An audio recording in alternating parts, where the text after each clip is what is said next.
দেশের বিভিন্ন স্থানে ধর্ষণের ঘটনার প্রতিবাদ ও বিচারের দাবিতে ৮ মার্চ শনিবার মধ্যরাতে বিক্ষোভ করেছেন সিলেটের শাহজালাল বিজ্ঞান ও প্রযুক্তি বিশ্ববিদ্যালয়ের শিক্ষার্থীরা।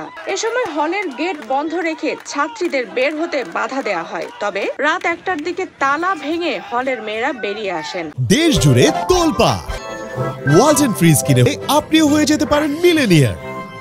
এরপর রাত ২:৩০টায় বিশ্ববিদ্যালয়ের ছেলেদের আবাসিক হল ও মেয়েদের আবাসিক হল থেকে বেরিয়ে সবাই একযোগে ক্যাম্পাসের মুক্ত মঞ্চের সামনে বিক্ষোভ শুরু করেন।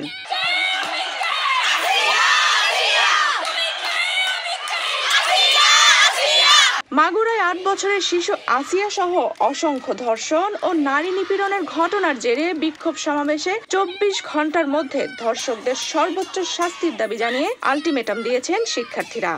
এ সময় তুমি কে আমি কে আসিয়া আসিয়া এছাড়াও একটা ধর্ষক ধরে ধরে জবাই কর সহ নানা স্লোগান দেন তারা। বিক্ষোভ সমাবেশে শিক্ষার্থীরা বলেন, দেশের পরিবর্তিত পরিস্থিতিতে আমাদের আবারও রাস্তায় নামতে হবে তা কখনো ভাবতে পারিনি। আজ আমরা এখানে ধর্ষকদের সর্বোচ্চ শাস্তির দাবি জানিয়ে রাজপথে নেমেছি।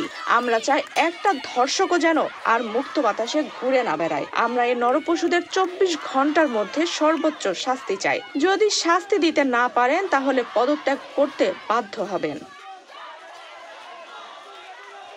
এছাড়াও অন্তর্বর্তী সরকারের কাছে নারীদের নিরাপত্তা নিশ্চিতকরণ সহ স্বরাষ্ট্র উপদেষ্টার পদত্যাগের দাবিও জানান তারা।